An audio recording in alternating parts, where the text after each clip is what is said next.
Hello friends, તો આજે આપણે મીઠા થેપલા બનાવીશું। તો મીઠા થેપલા બનાવવા માટે સૌપ્રથમ એક તપેલીમાં ગોળ લઈને તેમાં પાણી એડ કરીને આ ગોળને આપણે પાણીમાં બરાબર ઓગાળી લેશું।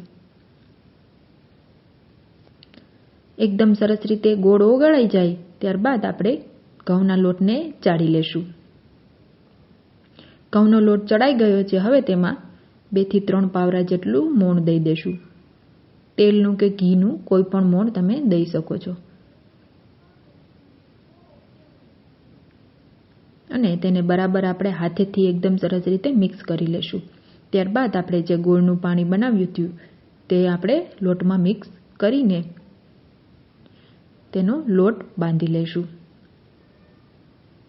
જો જરૂર પડે તો વચ્ચે વચ્ચે ગોળનું પાણી એડ કરતા જઈશું અને એકદમ આપણે જે રોટલીનો લોટ બાંધીએ તેવો લોટને આપણે બાંધી લેશું। ત્યારબાદ આ લોટને એકદમ સારી રીતે આપણે એકદમ સ્મૂથ બનાવી લેશું।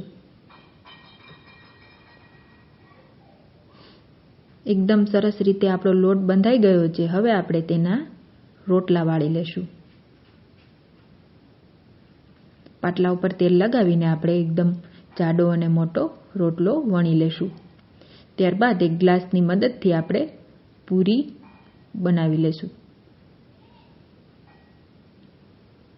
બધી જ પૂરીને આપણે કાઢીને હવે આપણે થેપલા વણી લેશું। તો થેપલા વણવા માટે સૌપ્રથમ આપણે એક મોટી પૂરી વણશું।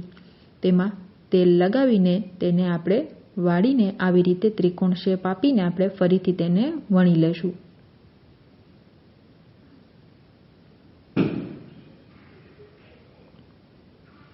આપણા થેપલા વણાઈ ગયા છે, આવી રીતે આપણે થોડાક જાડા એવા જ રાખવાના છે।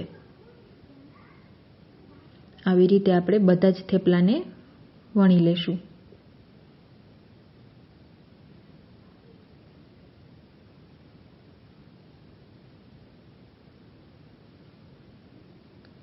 થેપલા વણાઈ ગયા બાદ આપણે તેને એક પેનમાં તેલ મૂકીને તેલને ગરમ થવા મૂકી દેશું। એકદમ તેલ ગરમ થઈ જાય ત્યારબાદ તેને આપણે તળી લેશું।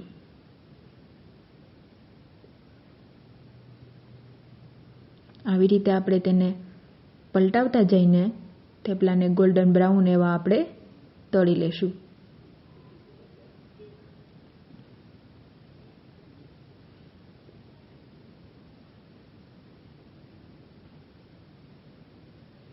થેપલા તળાઈ ગયા બાદ તેને આપણે કાઢી લેશું। એકદમ ગોલ્ડન અને એકદમ સરસ એવા ક્રિસ્પી થેપલા આપણા તળાઈ ગયા છે। આવી રીતે આપણે બધા જ થેપલાને તળી લેશું। તમે જોઈ શકો છો કેટલા સરસ રીતે આપણા થેપલા એકદમ ફૂલી રહ્યા છે।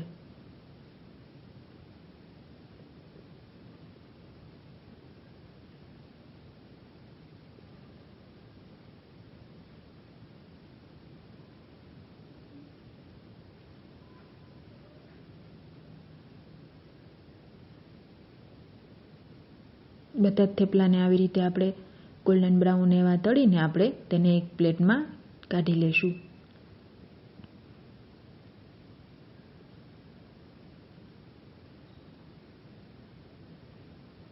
ત્યારબાદ આ થેપલાને આપણે સર્વ કરી લેશું।